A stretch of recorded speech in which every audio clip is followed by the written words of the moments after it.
Wound healing is a normal part of life. Extracellular matrix production and deposition is a critical step in normal wound healing. However, if this step is uncontrolled or impaired, it can lead to the pathological process known as fibrosis. In many diseases affecting different organs, uncontrolled fibrosis results in formation of scar tissue that can ultimately lead to tissue and organ dysfunction and even death.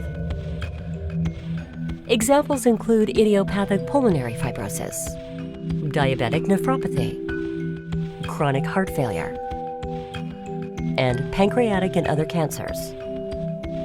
It has proven difficult to slow or reverse fibrosis in these conditions. In fact, for most patients with these diseases, therapeutic options are limited. Today, we are highlighting a novel agent from Fibrogen that we believe has the potential to slow or even reverse fibrosis. Fibrosis is a complex process that involves dozens of mediators, including growth factors, proteolytic enzymes and their inhibitors, angiogenic factors, fibrogenic cytokines, inflammatory mediators, structural proteins, toll-like receptors, and inflammatory cells, as well as myofibroblasts and extracellular matrix proteins. Myofibroblasts differentiate from cellular precursors, proliferate, become activated and secrete extracellular matrix proteins, and are thus critically involved in fibrosis. With so many factors contributing to the process of fibrosis, it is challenging to determine which should be therapeutically targeted. Scientific advances have identified a central mediator of fibrosis, known as connective tissue growth factor, or CTGF. CTGF is a rational potential target for antifibrotic therapy because it serves as a central mediator of many molecular signals that drive fibrosis. Although fibrosis is complex, it progresses in a stepwise manner, with pathophysiological insults triggering upstream signals that in turn stimulate downstream effects that lead to fibrosis. Upstream signals of fibrosis are produced by a number of mediators, including TGF-beta, integrins, angiotensin II, and others. CTGF transmits these signals by stimulating three types of downstream pro-fibrotic effects.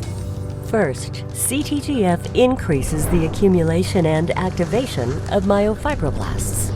Second, CTGF increases expression, deposition, and maturation of the extracellular matrix proteins, collagen and fibronectin.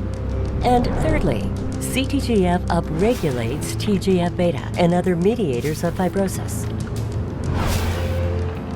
On top of all these effects, CTGF participates in several pathological cycles that drive fibrosis. This scientific understanding of CTGF has potential clinical relevance because CTGF is overexpressed in many fibrotic disorders, including idiopathic pulmonary fibrosis. How does CTGF exert its effects on tissues? CTGF, despite its name, is not a growth factor that binds a specific receptor.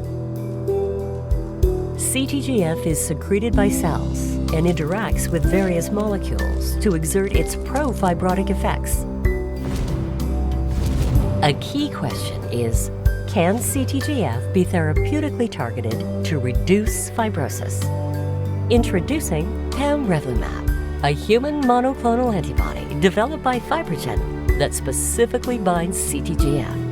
Pamrevlumab works by neutralizing the activity of CTGF molecules.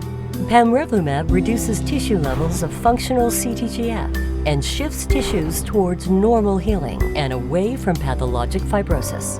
These effects have the potential to restore tissue structure and function, and therefore suggest pamrevlumab may serve as an effective therapeutic agent. Therapeutic options for patients with diseases in which fibrosis plays a primary role are very limited. Fibrogen is developing pamrevlumab, a promising novel agent that targets CTGF, a central mediator of fibrosis in multiple diseases. pamrevlumab is currently in clinical trials for the treatment of idiopathic pulmonary fibrosis, Duchenne muscular dystrophy, and pancreatic cancer.